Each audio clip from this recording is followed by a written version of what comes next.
Breaking news today on Sekulow is Congresswoman Ilhan Omar says she doesn't regret her anti-Semitic statements and then takes a shot at her Jewish colleagues. We'll talk about that more today on Sekulow. Live from Washington, D.C., Sekulow Live. Do you regret these comments?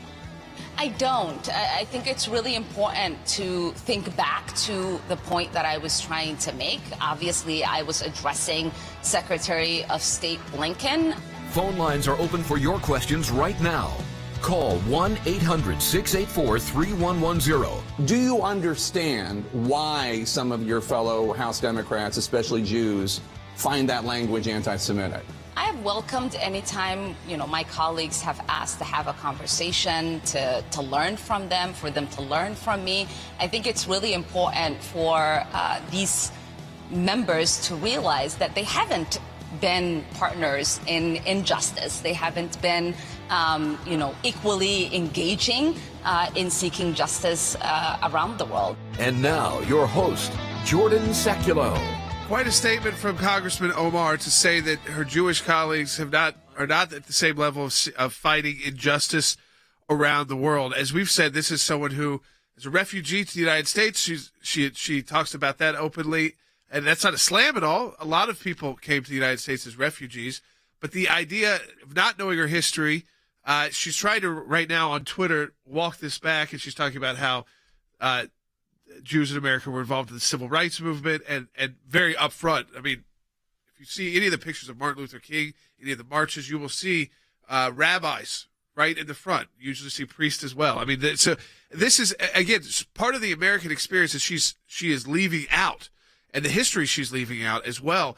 But the doubling down of these statements, going on a TV interview that she doesn't have to do. No one's forcing her to go on Jake Tapper to make these statements, to talk about this 2 weeks later. But doubling down and then taking a shot at the colleagues by saying they don't understand injustice is, to me, again, the danger of an Ilhan Omar, because she gets the slap on the wrist, and that's about it consistently for the Democrat Party. Look, Congresswoman stated that her Jewish colleagues haven't been partners in justice. I mean, how much more, first of all, how much more historically incorrect is that? So she doesn't know her history. Well, that's one thing. But the statement itself shows the nature of why she makes these statements that are both anti-Semitic and anti-Israel. Two separate issues, but very similar. This is someone that said she does not regret her tweet from earlier this month, earlier in June, where she lumped Israel, the United States, Hamas, and the Taliban together and said all of them should be at the International Criminal Court in The Hague, which I have a little bit of an experience with because I have presented arguments before the ICC in cases involving Israel and the United States. So not many lawyers can say that they've actually done that. I've actually done that. She has no clue of the history of her colleagues, by the way, most of which are Democrats, and their fight for civil rights and what the Jewish community itself has experienced over history.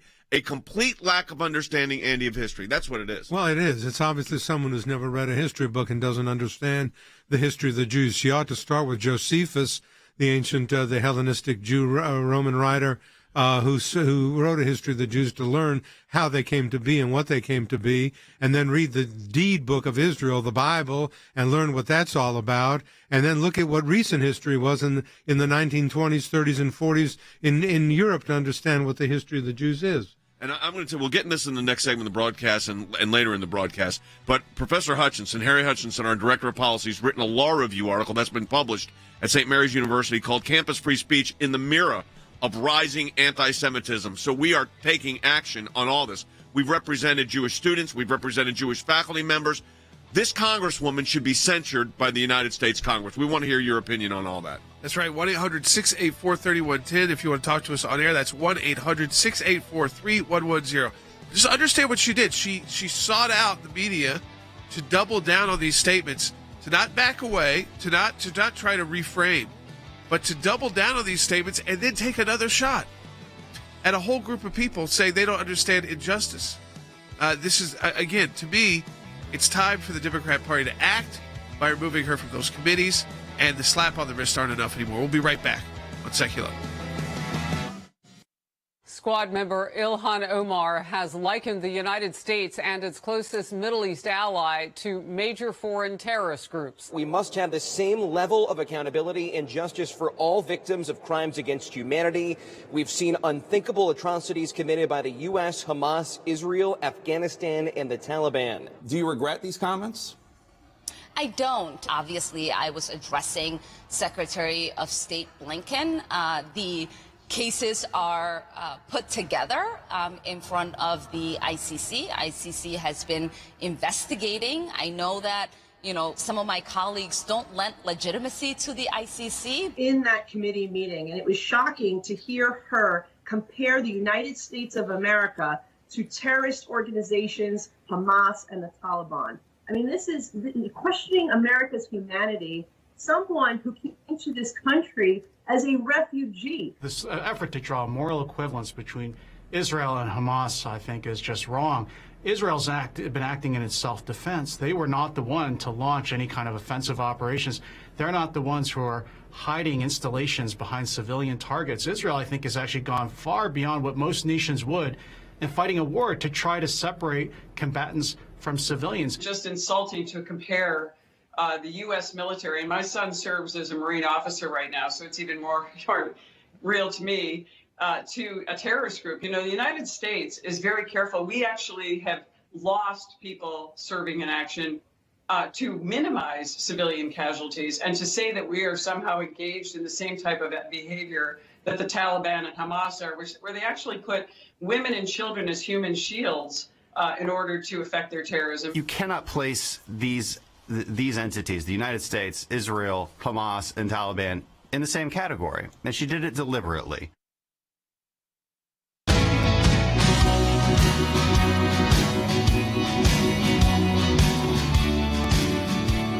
right, welcome back to Sekulow. We are taking your phone calls to 1-800-684-3110. On today's broadcast, we're also going to be joined by Mike Pompeo. He'll be joining us in the second half hour of the broadcast, and Congressman Mike Waltz will be joining us in the next segment of the broadcast. He authored the censure resolution against Ilhan Omar, and so he'll be joining us the next segment. I've got a question I wanted to ask Stan. So the censure resolution has been introduced. First of all, what's been the reaction, kind of the behind-the-scenes talk, about Congresswoman Omar's outrageous anti-Semitic statements? Well, there's been such a long track record here, and finally, the last time around, about a month ago, Jay, when she made those troubling remarks, you finally got a joint statement from Speaker Pelosi and her leadership team, sort of softly condemning it. But we said this at the time, Jay, if she says those words and doesn't actually take any action, it doesn't mean a whole lot. About the same time, there was a letter sent condemning the actions by 12 Democrat members of the House. So clearly, Congressman Omar is pushing up against that line. But my question today, though, Jay, is both for Speaker Pelosi and those 12 Democrat members of Congress. Did you mean it? Last time when she made these anti-Semitic remarks, did you mean it when you said you have to knock it off, otherwise you are not going to have seats on the committee, you're not going to be a part of our conference? Because she's done it again, Jay. So the question now for them is, will you take action to actually enforce the words that you said the last time around? And Jordan referenced Congressman Waltz. The last time around, he introduced this censure resolution and called on Speaker Pelosi to either censure Congresswoman Omar or at least take action to remove her from committees. It will be interesting to see, Jay, what he has to say. Has he heard anything from Speaker Pelosi today? Because I sure haven't. Harry, you've got a great law review article that's been published called Campus Free Speech in the Mirror of Rising Anti-Semitism. We're going to get into it in greater detail later in the broadcast. But these kind of statements by these congresswomen, or congressmen, if they were to make them, that are anti-Semitic, and the statement she made, her Jewish colleagues haven't been partners for justice. This aids and abets, encourages the anti-Semitism that you're seeing on college campuses among faculty members and students themselves. Absolutely. And it's very, very important to note that faculty and students are prepared to go even further in the virulence of their attacks on Jews on campus. They're willing to deprive Jewish faculty members of their right to speak. Amy Wax, a law professor at the University of Pennsylvania, for instance, she's been censured by her colleagues. She's a Jewish faculty member, and they have called her writings the equivalent of swastikas and crosses. So it's very, very important that we call out Ilhan Omar. But as a predicate to doing so, I think it's even more imperative that we call out House Speaker Pelosi and the Democrat Party leadership in the House. What have they done? Virtually everything they have done has simply encouraged Ilhan Omar to go further. Why? There are no repercussions so far. So until there are repercussions, until she is made to pay a price, then I expect Ilhan Omar will continue down this disastrous road. You know, I want everybody to hear the sound too. I mean, this is this is what's spawning this conversation again today, and I do believe, and I'll go to Than after we play it, but this again, because of her appearance and because of the statement she made about the injustice, she's trying to walk it back on Twitter as we're live on the air right now, this long Twitter thread, if you will. But take a listen, Byte 27. Some of your fellow House Democrats have been frustrated, as you know. They've told you this publicly, and I'm sure possibly privately, because they want to join you in your fight for justice, but sometimes you've made comments that make them, that offend them. In 2019, you said lawmakers support Israel because it's, quote, all about the Benjamins, which implies that politicians only support Israel because of money. There was a tweet from 2012 when you said Israel had hypnotized the world. Do you understand why some of your fellow House Democrats, especially Jews, find that language anti-Semitic? I have welcomed any time, my colleagues have asked to have a conversation, to learn from them, for them to learn from me. I think it's really important for these members to realize that they haven't been partners in injustice. They haven't been, equally engaging in seeking justice around the world. So, I mean, there it is, Stan. How will Nancy Pelosi not respond to that? And those colleagues that she takes that swipe at, who, again, were the colleagues who condemned her initial statement. So they're Democrat Jewish members of Congress, that she's saying don't understand injustice. To me, this, again, it puts Nancy Pelosi in that situation. Is it just going to be on a slap of the wrist, though? There's no excuse for not responding to this if you're Speaker Pelosi. Look, Congressman Omar is telling us who she is. She may try to walk it back on Twitter, but it's happened time and time again. Actually, I thought Kevin McCarthy said it right. She said, I think Nancy Pelosi should remove Omar from the Foreign Affairs Committee. This is an individual who has not once, but on numerous occasions, been anti-Semitic. So now there's a choice, Jordan. Look, voters send members of Congress to Congress, but it is the party leaders who decide what their message on each committee is. Right now, Jordan, the Democrat Party in Washington, D.C. is saying what Congressman Omar is saying. That is the message we want to put out on the Foreign Affairs Committee. If that's not the message that Speaker Pelosi wants to put out, Jordan, there's only one action for her to take. She needs to be off the committee, and she needs to be off the committee today. But every statement she makes, everything she says is worse. In other words, she's just speaking what's on her mind because she actually believes this. And she's not, this is what's in, this isn't an attack on Republicans. This is attacking fellow Democrats that happen to be Jewish, and she has to call that out. So I go back to that, haven't been partners in justice, and then equating, of course, the United States with Hamas and the Taliban and Israel, and should all be at the ICC. This shows a complete lack of understanding, not just history, but fact. Well, she doesn't know fact. She doesn't know fact, and she doesn't care to know. She says, I think I have always been someone who is humbled, lie. Someone who understands how words can be harmful, lie, and hurtful to people, lie, and untruth. She doesn't have any understanding of that. She opens her mouth and she makes ridiculous remarks. She is what Representative Biggs from Arizona called a rabid anti-Semite. She is un-American in the sense that she does not embrace all philosophies. She is a fool for equating the Taliban and Hamas with the United States and Israel in terms of injustice and wrong in the world. And groups who engage in terrorism like Hamas and Taliban foment prejudice and undermine progress. This is what the Democrats said in a joint statement. And I can't believe that. They're on one hand, condemning her with very faint praise, very carefully doing so. But they're really afraid to. I mean, but they're scared of her, yeah. Jay, and she shouldn't be on the House Foreign Affairs Committee. The fact of the matter, no, she shouldn't. But the fact of the matter is, Harry, they're scared of her. They're scared of what she says. And I think House Speaker Pelosi and other Democratic leaders, they are in some sense paralyzed by Representative Omar. Keep in mind, she has unwisely lumped Israel, the Taliban, Hamas, and the United States together. At the same time, she fails to acknowledge what is obvious. That is, we all owe a deep debt to Jews the world over. Very few groups have been more consistent in fighting against injustice. She ought to consider, for instance, the fate of the Uyghurs in China, the fate of the Christians in Nigeria, Pakistan, and Iran. Where is Representative Omar? She is nowhere to be found. She is in a silo surrounded by individuals who basically have created an echo chamber, and no one is prepared, apparently, to call her out. She's called for every illegal immigrant in the United States to have a pathway to citizenship, while she's condemning Jews as not being part of justice. Now, can I ask you a political question here, Jordan? What's in this for the Democratic Party to not take action? Why are they not taking real action on Because the left wing of their party is this anti-Israel wing of the party. They try to separate and say, well, it's anti-Israel doesn't mean anti-Jewish. But you see with Ilhan Omar, she's not making those distinctions anymore. You see, she's now talking about American Jews, right? Not understanding injustice.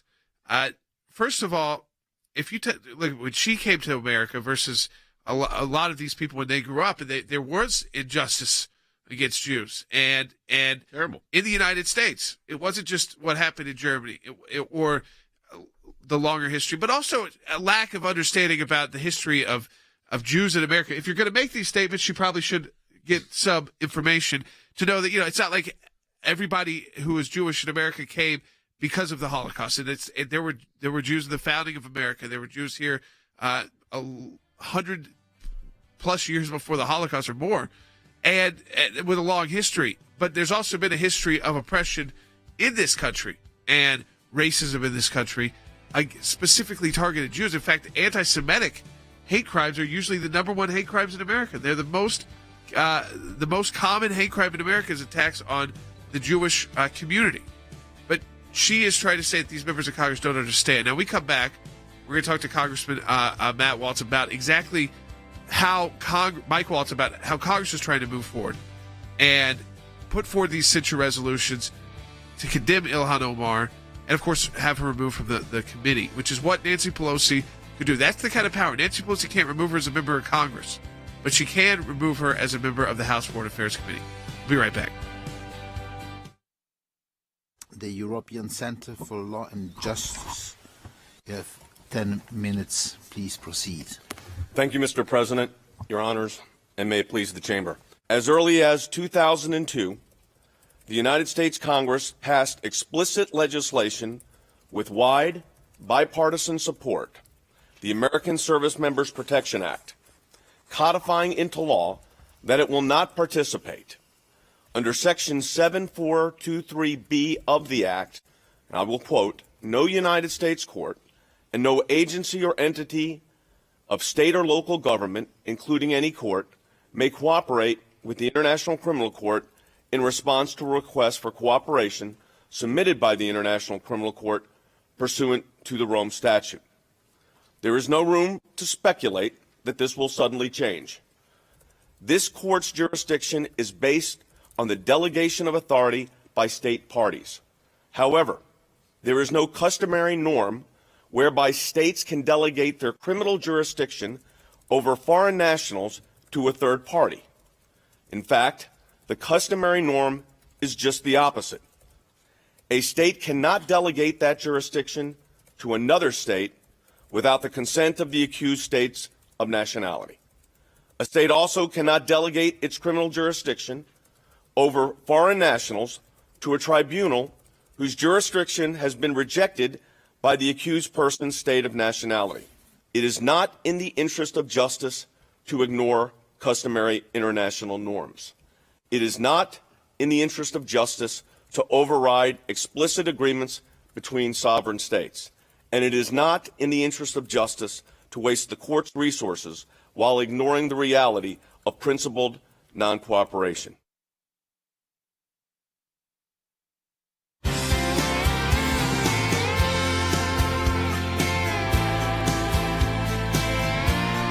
All right, welcome back to Sekulow. We are taking your phone calls too, 1-800-684-3110 to talk to us on the air. That's 1-800-684-3110. We'll be joined in a moment by Congressman Mike Waltz from Florida, who put forward the censure resolution against Ilhan Omar, a House colleague of his as well. You know, we just played in the break, for those that are watching on our social media platforms, part of my presentation to the ICC in the courtroom. And as I said, I mean, we're not, Andy and Jordan were there and involved in this. We're not doing this to brag. It's just there's not a lot of lawyers have had experience with that. We have. And so when they make these statements, these lumping Hamas with Israel, with the United States, with the Taliban, these are really dangerous statements on an international platform that this Congresswoman is making. And when she's making them, unfortunately, it's an international platform because everybody follows her. But I think we have the Congressman with us now. That's right. Congressman Mike Waltz from Florida's 6th Congressional District is joining us now on the broadcast. He authored the censure resolution against Representative Omar. Congressman, thanks for joining us. Yeah, good to be with you guys. Let me ask you first. You saw your colleague has come out again. She chose to do this interview with Jake Tapper on CNN to double down on her statements, saying she doesn't regret those statements, and taking a shot at her fellow Democrats who happen to be Jewish members of Congress, saying they don't understand injustice and they haven't been in the fight for injustice. Your thoughts on her coming out yet again and doubling down on these statements? Well, number one, to say that Jewish members of Congress, that the Jewish people don't understand injustice is just beyond the pale. I think number one. Number two, I've served as a Green Beret. I've fought all over the world. I have seen women at the hands of the Taliban abused, acid thrown on their faces, girls' schools burnt down, one even machine gunned with the girls in them. So to put the Taliban on the same level with Israel, with the United States, is jaw-droppingly offensive. It's ridiculous. And I hope Pelosi will put her money where her mouth is. And we passed a censure resolution in 2019. The Democrats stood up then. I hope to see another one on the floor from the speaker. But like I said, talk's cheap. We'll see if she walks the walk. It's interesting, Congressman. In the resolution, it says that it's condemning and censuring the representative Alexandria Ocasio-Cortez of New York and Rashid Tlaib of Michigan, Ilhan Omar of Minnesota.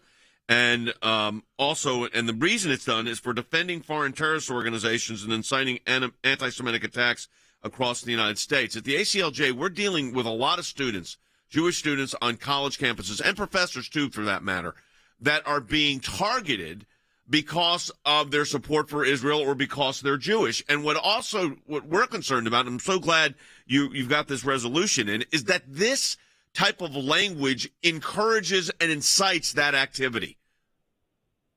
Well, that's right. We've seen attacks on Jewish Americans across the country just in the last few months. I don't think that's any coincidence when you have members of Congress with their national platform making these kinds of comparisons. And you and I know, I've been to Israel. I've seen the bunkers that are in almost every Israeli's home that have to be in their bus stops and their schools because Hamas is launching rockets into their cities to deliberately cause civilian casualties. And what's more, they're doing it from behind their own civilians and behind their own people, launching from schoolyards, buildings with journalists in it. Look, I've been shot at by terrorists hiding behind women and children. And the restraint that we showed, the restraint that the Israelis show, I think speaks to the democracy that they are and the absolute animals that these terrorists are. I know you've experienced that in your career, and Jordan and I have experienced incoming rockets in our legal work in defense of Israel and actually defending Palestinian Christians, trying to get them out of Gaza and the control of Hamas. And it was during Operation Cast Lead, and we were there while those rockets were coming in. That's right. And Congressman, you are the first Green Beret to serve in Congress. And Omar wants you and your colleagues in the military to be subject to the International Criminal Court. That is how she is kind of casting this new her new doubling down, is that, well, this is all about really justice and bringing forward U.S. service members before the International Criminal Court. It's something we fought at the ACLJ, this idea At the ICC, of at the ICC, but also the idea of ever giving jurisdiction to the ICC. This would put people like you in jeopardy around the world, because if this court could arrest you, and of course we have a military justice system in our country that is more than sufficient. Well, that's absolutely right. And we all know that the ICC has been repeatedly used by a number of groups around the world to try to go after U.S. service members, right? I mean, that's longstanding, and that's why the United States has never bought into it. But, you know, if Omar and the rest of the squad, who, by the way, I've renamed the Hamas caucus, were serious about helping the Palestinian people, how about helping us remove Hamas, who took over Gaza, by force? How about we help get aid actually to the people rather than being diverted by the corrupt government in the Palestinians? How about we work with us so that they're not taught that terrorism is okay in Palestinian schools? There's a lot of things that we could do to actually help the Palestinian people if they were serious about it. But propping up a terrorist government with their terrorist activities and then trying to put them on the same level as the United States of America and, frankly, the Israeli government that, as we know, have Arabs, Jews, people of all stripes in their parliament, in their Knesset, it's just, again, it's sad, it's despicable, and we're going to call it out. Our colleague Andy Economou, Senior Counsel for the ACLJ, has a question for you. Congressman Waltz, I'm a Florida native, too, although I've defected to Georgia, but I want to say that I've looked at your record in the Army and the military, and it is impressive, and thank you so much for your service. And because you have been worldwide in what you have done, I want to ask you, what is the danger of having someone like Ilhan Omar as a member of the House Foreign Affairs Committee? What message does that send? Well, it's twofold. Number one, this is a war of ideas. This is a war against extremism. You know, I say it's relatively easy to bomb a tank. It's very difficult to bomb an idea.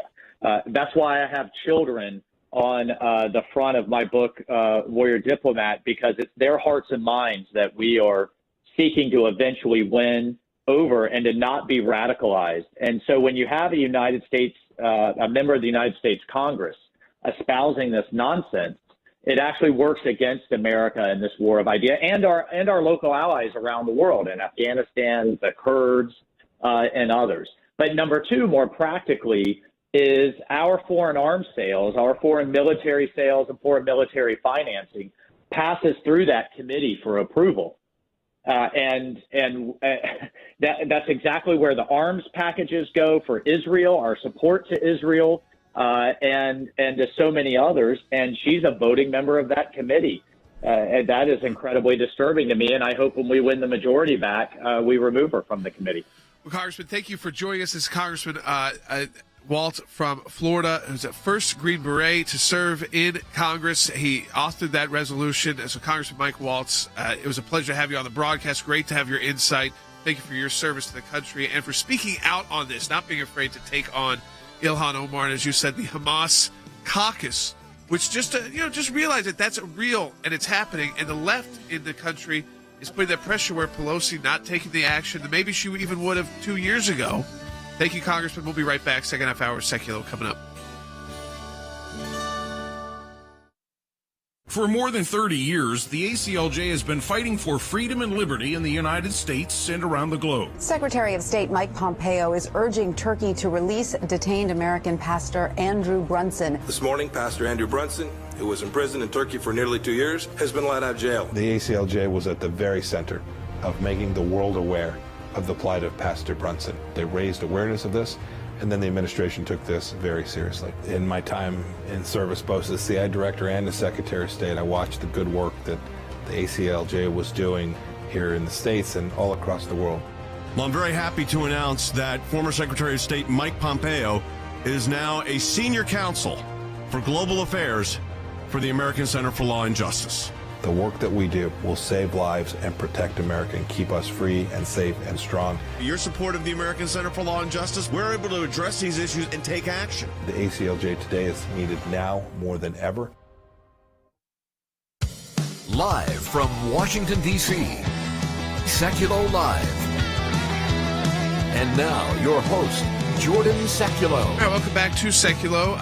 For our second half hour of the broadcast, former Secretary of State and ACLJ Senior Counsel Mike Pompeo are going to be joining us in the next segment of the broadcast as well. Just to reset for you, if you're just joining us on the broadcast, we're talking about Ilhan Omar. She decided on her own to go on CNN and double down and her statements, which, again, she will sometimes back away from, but then comes back and says, I don't regret saying it. So all those times she's tried to reset what she said or reword it, she's not backing away from any of it. And in fact, she's taking an aggressive step in this interview by saying not only is she not backing away from any of these statements, including all about the Benjamins, which Jake Tapper reminded her of saying, but she's also taken the second step, which is to say it's the reason she speaks out this way is because her colleagues who have been more have condemned her, and specifically her Jewish colleagues, don't understand this fight for injustice, haven't been involved in the fight for injustice like she has. And so because their experience is different from hers, and I don't know what injustice she's faced in America. Right. I mean, I think the Somali American community where she's from in Minnesota, it's the dominant minority, is the majority of that district. She fled war. Right. She admits that to seek refuge in the United States. Not to say everything is perfect, but it's the fact that we have those communities even where you can easily seek refuge and be with people who speak your language, who understand your culture, your ideas, have time to assimilate.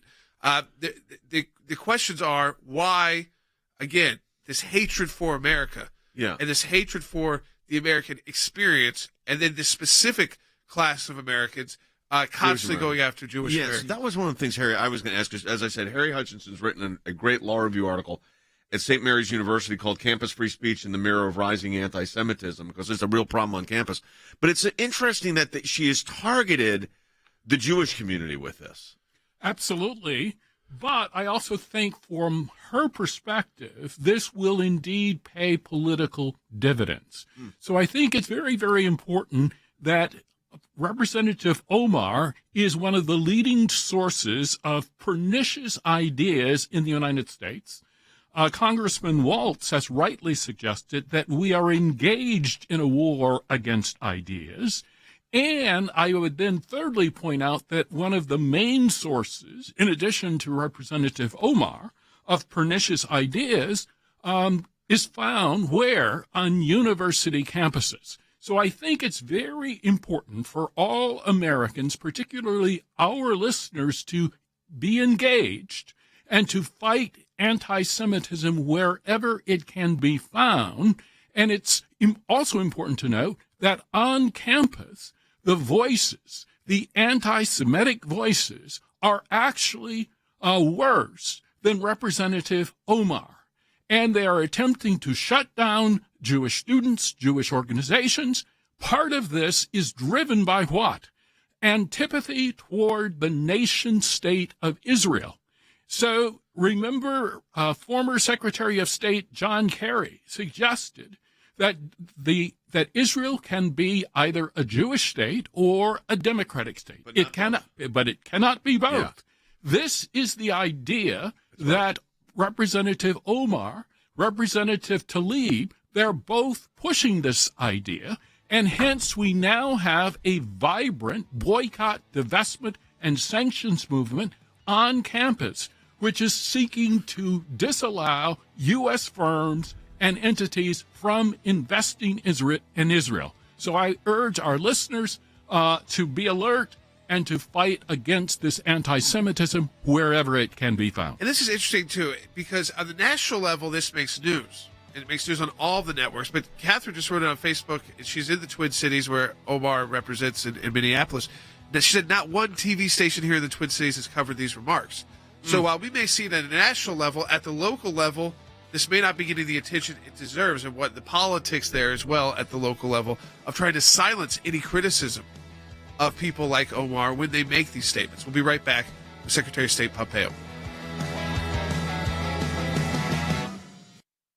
Congresswoman Ilhan Omar backpedaling after comparing the U.S. and Israel to terrorist organizations. The Minnesota Congresswoman tweeted, "We have seen unthinkable atrocities committed by the U.S., Hamas, Israel, Afghanistan, and the Taliban." There should be a resolution not only to censure her, but to move her off. This is Congressman Omar, move her off the Foreign Affairs Committee. Frankly, they should be the ones to take actions to police their own members. But they're having that internal fight. We're looking at options on our side right now. We did not rebuke her. We thanked, acknowledged that she made a clarification. So before we go too far down the path, Congresswoman Omar is a valued member of our caucus. But what I'm saying is end of subject. She clarified, we thanked her, end of subject. I have obviously clarified and, apologized when I have felt that my words have offended. As I've explained to my colleagues, they have engaged in Islamophobic tropes. I have yet to receive an apology. I think, when we are engaging in a space where we don't know how our language will be received, it is important for us to be open-minded. And I think I have always been someone who is humbled, someone who understands how words can be harmful and hurtful to people. And I've always listened and learned and behaved accordingly and showed up with compassion and care. If McCarthy and Republicans choose to move forward with a resolution to remove Omar from the Foreign Affairs Committee, they could have some help from the other side because 5 members of that committee were part of the 12 Democrats to condemn Omar last week. If we are fortunate enough to have the majority, Omar would not be serving on foreign affairs or anybody that has an anti-Semitic, anti-American view. That is not productive and that is not right.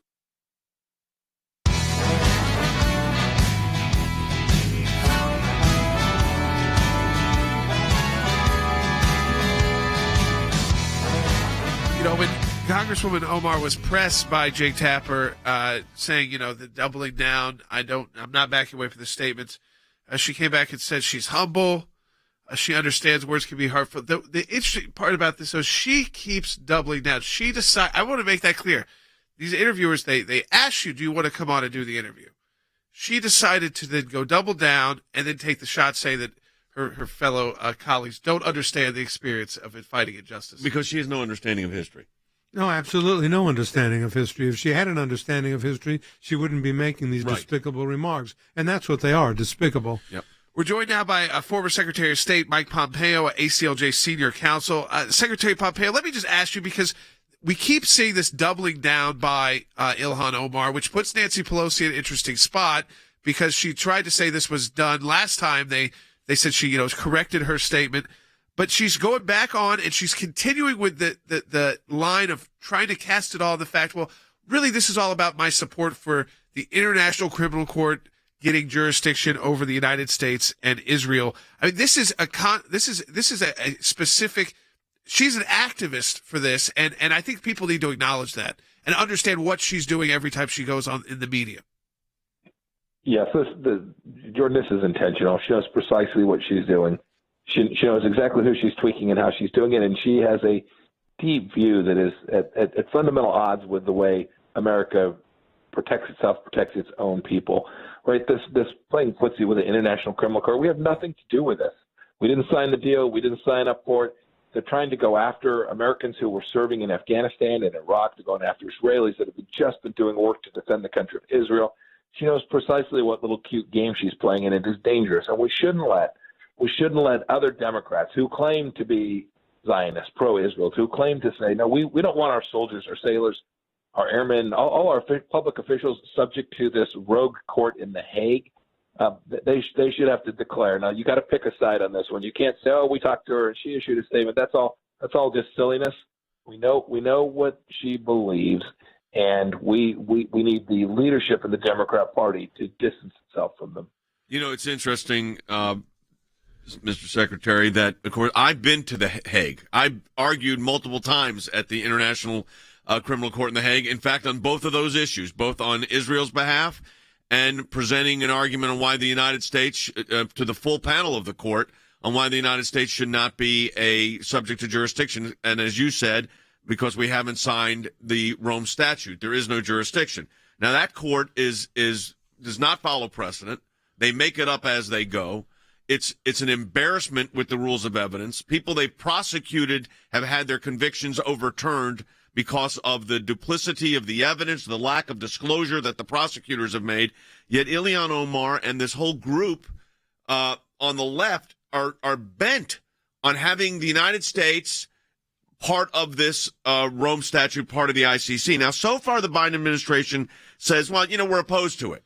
My concern here, and is the pressure from the left is going to mount over time. And I don't know where Joe Biden's heart is on this. I don't know where Secretary Blinken's heart is on this. But the pressure coming in on the left is very strong. And this would be a very dangerous move if the United States were to become part of the ICC. Jay, you're so right. You've been there. You've lived that. The ACLJ has done amazing work in front of the ICC, but you've lived it. Her mission said, I think you know, her mission said is twofold. One is this issue around the ICC, right? She talks about we want all victims of crimes against humanity. There were no crimes against humanity committed by the Americans. When we had a soldier behave in a way that was inconsistent with the rules of armed conflict, we did everything we could to prosecute them. We want people doing it right. And I'm proud of that. We don't need three crazy people, including Fatou Bensouda, the woman running the ICC prosecutors court, who is fundamentally corrupt, and we sanctioned her for that in the Trump administration. She's trying to do two things. One, she's trying to create a moral equivalence between the United States and terrorists, and that is a really dangerous thing. And then second, she's trying to create some space to grow international law, so these countries that feel like they've been oppressed can have a space, and she is creating the umbrella for them to do just that, to come after Americans and Israelis who are doing good work to defend their own people. Mr. Secretary, let me ask you a question on Iran. A UN investigator on human rights has called for an independent inquiry into allegations of state-ordered executions of thousands of political prisoners in 1988 and the role played by President-elect Ibrahim Raisi as the Tehran deputy prosecutor. Could this call for by this investigator be used to put pressure on Iran in these nuclear talks going on? Well, I was happy to see that. 30 years too late, maybe. Yeah. Look, we know what happened in 1988. This fellow is known, and frankly, he doesn't walk away from it. He's the butcher of Tehran. He killed multiple thousands of his own people. There was a commission of 3 that he served on. He is a horrible man with Iranian blood on his hands. And I'm happy that they're going to do an independent investigation. I know if they do it well and they do it honestly, we know what they will find. I can't imagine this convincing the Biden administration to walk away from the nuclear deal. They know who Ibrahim Raisi is as well. There's no doubt in the American mind. You'll recall we sanctioned him. We had sufficient U.S. evidence to sanction him for his human rights violations. We did that in 2019. I'm happy to have additional inquiry. I'd love the world more broadly to know what Ibrahim Raisi did. The fact that we are sitting down at the table and going to cut a deal with him, a deal that will allow the terror regime to have hundreds of billions of dollars more wealth, is an enormously dangerous activity. We also know, Secretary Pompeo, this over the weekend there were new airstrikes against Iranian proxies in Iraq and Syria, and so there's that, but then there's also reporting that the United States government is considering lifting sanctions specifically on the Ayatollah himself. The mixed messaging that we're carrying out airstrikes against Iranian aggression through their proxies, and at the same time putting forward that we're trying to get back into the nuclear deal, and even considering lifting sanctions on the supreme leader of the Islamic Republic of Iran. Jordan, this just highlights the folly of the whole deal. I am confident in those talks. The Iranians are telling the Americans, we're going to continue to enrich uranium to higher and higher levels, and we're going to head down the path towards a nuclear weapon. But we don't really want a nuclear weapon. But we're going to head down a path to a nuclear weapon unless you lift sanctions on not only the Ayatollah, but on the president-elect Raisi himself. We'll lift sanctions on the IRGC and other terror outfits. And at best, we'll get an agreement that they'll slow down their enrichment program for a handful of years. I don't know how you hold those, to your point, I don't know how you hold those two thoughts in your head at the same time, Jordan. It's truly odd, dangerous, and illogical. Mike, there's another thing I thought about also, and I mentioned this on our broadcast yesterday. In diplomatic negotiations and multilateral negotiations that I've been involved in over the years of practicing law and dealing with foreign governments, there was, the phrase, the confidence building measure. So the United States confidence building measure with negotiating with the Iranians in Vienna is, we're considering lifting sanctions against the Iranian regime, but also against the Ayatollah himself. That's the confidence building measure. The confidence building measure of the Iranians is we use proxies to kill American soldiers. I mean, this shows you how ridiculous this procedure is. You, as Secretary of State, were instrumental, really key, in sanctioning both the Ayatollah and the now president-elect. And I think it'd be important in the last minute and a half we got left here for people to understand how important it is to send that message of sanction. Those sanctions did two things. One, they sent a message, an important message, that we weren't going to tolerate the Iranians killing their own people, these massive human rights violations, that we weren't going to tolerate their continued terror efforts, right, these proxy forces. I mean, they're even today, launching missiles from Yemen into Saudi Arabia almost every day. No country should have to tolerate that. These are Iranian rockets. We saw what Hamas did, launching rockets in Israel. Those sanctions send a message. The second thing they did is they denied resources to the regime. Right? You need money and wealth to build out terror proxies, to pay the soldiers, to build the artillery, to continue to improve your programs. We denied them. I think we saw the Iranian senior leadership last week announce that we denied them over $100 billion of resources in the course of what was only about 18 or 24 months. There are two purposes: to lift those sanctions. We'll have things blowing up all over Europe, all over the Middle East in increasing numbers, and we'll have an ephemeral nuclear agreement. It's a bad outcome, and I have no confidence in any of the measures that they're building. Secretary Pompeo, we always appreciate you joining us on the broadcast as Senior Counsel with the ACLJ to discuss these issues, the importance of these issues. When we come back, we'll continue to take your phone calls, your comments, Facebook, Periscope, Twitter, YouTube, and, of course, if you want to join us on the air, 1-800-684-3110. That's 1-800-684-3110 to join us on the broadcast live.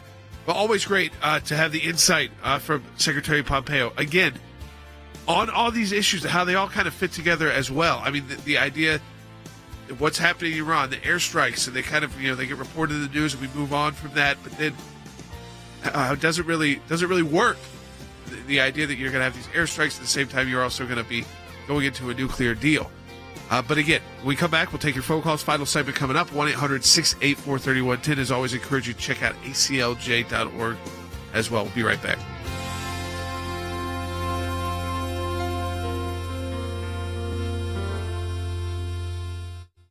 I'm before you today, and it's a humbling experience for me. But the task that we have before us is great, and we have no time for delay. In one of my very first Supreme Court arguments, one of the legal journals said I was rude, aggressive, and obnoxious. We won that case unanimously. In 2009, we opened our permanent office in Jerusalem. 1 year later, I found myself before the International Criminal Court in The Hague, the ICC. The Palestinian Authority, much like the BDS movement of today, sought to utilize an international tribunal for one purpose, and one purpose only: to delegitimize the Jewish state of Israel. I argued the law, and the law was clear. The Palestinian Authority was not a state. It had no business being before the ICC, and the case must be dismissed. BDS is the flip side of that same coin. We call it lawfare, utilizing the legal system to delegitimize a people or a group. They cloak it in the garb of the civil rights movement. This is no civil rights movement. This is an unconstitutional and illegal advocacy taking place in the United States of America.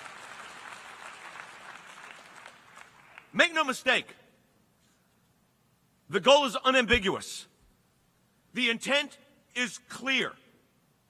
It is to create an environment so hostile that those students of you that are here today would be afraid to say the word, I am a Zionist, I am a Jew. Never, never, on the memory of our families, should we allow that to take place, and the least in the United States of America.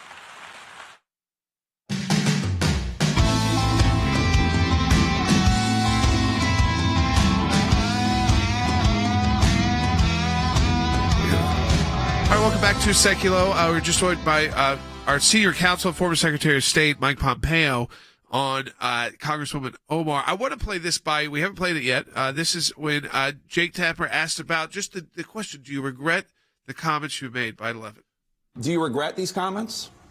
I don't. I think it's really important to think back to the point that I was trying to make. Obviously, I was addressing Secretary of State Blinken. The cases are put together in front of the ICC. ICC has been investigating. I know that, some of my colleagues don't lend legitimacy to the ICC, but I tend to think that people around the world who have experienced injustice need to be able to have a place where they can go. And as a country that helped found the ICC and supported it, I think that it is really important for us to continue to find ways in which people can find justice around the world.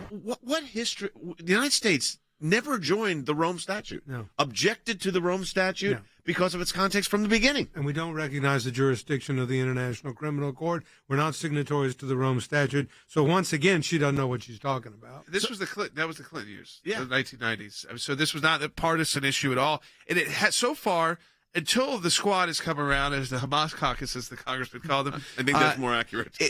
This wasn't a really partisan issue. The idea of the ICC, even in liberal politics and liberal politicians, mainstream, ones that are getting elected, not the activists at the campus level, they were not at all even toying with this idea. But now the activists at the campus level are getting elected. Yeah, that's the difference. Yeah, I was going to throw that to Than. I mean, that is part of the problem here, is that the radicals that were on their campuses 15 years ago are now members of the squad, or as I like calling better, the Hamas caucus.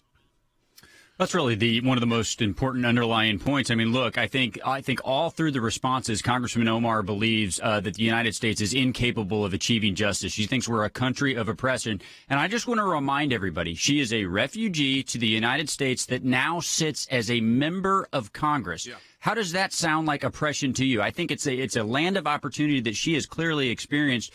But, Jay, I think we have to reiterate this point time and time again. We've talked a lot about Speaker Pelosi and how she could right this wrong. You know who else could right this wrong? If 5 of these 12 Democrat members who are not members of leadership would actually put actions behind their words and say, you know what, it's time. It's time for her to lose her seat on the House Foreign Affairs Committee. She would lose her seat on the House Foreign Affairs Committee. Jay, it's time for them to stand up. I want to go to Harry Hutchinson for a moment here, because Harry has written a really great law review article, an in-depth scholarly piece called Campus Free Speech in the Mirror of Rising Anti-Semitism. Harry, what's the thesis of this? Because we know from our experience at the ACLJ in representing students and professors that this is a real problem. Absolutely. So first and foremost, it's important to note that there has been a significant rise in anti-Semitism, first in the United States, but secondly on American campuses. Indeed, anti-Semitism over the last several years has risen by about 75%. And so Jews suffer from the most discrimination of any religious group in the United States. But what is equally sad is that type of discrimination, that type of harassment has now become politically acceptable on mainstream campuses. And so the leadership of many leading universities, they are unwilling to crack down on obvious instances of anti-Semitism. Now, their failure to do so is, in my view, in violation of both Title VI and Title IX of the 1964 Civil Rights Act. And when those two statutory provisions were passed, then the United States government created administrative and bureaucratic rules designed to ensure the enforcement of those laws.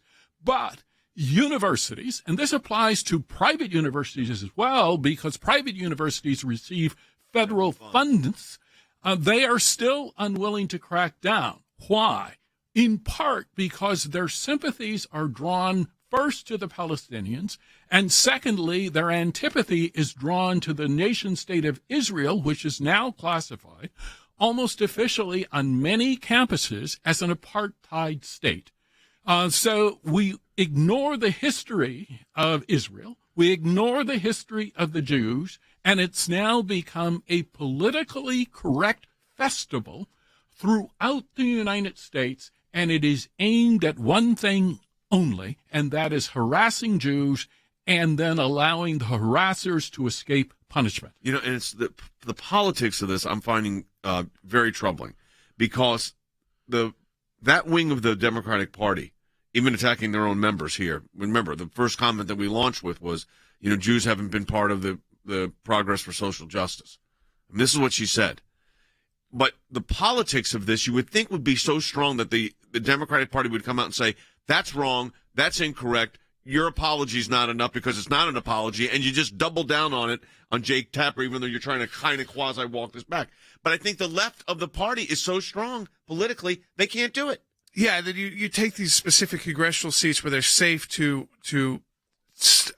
talk this way and to use this kind of rhetoric, which also is troubling because as a leader in her community, where you've got a lot of Somali Americans, specifically in Minneapolis, by her using this language, that's encouraging them.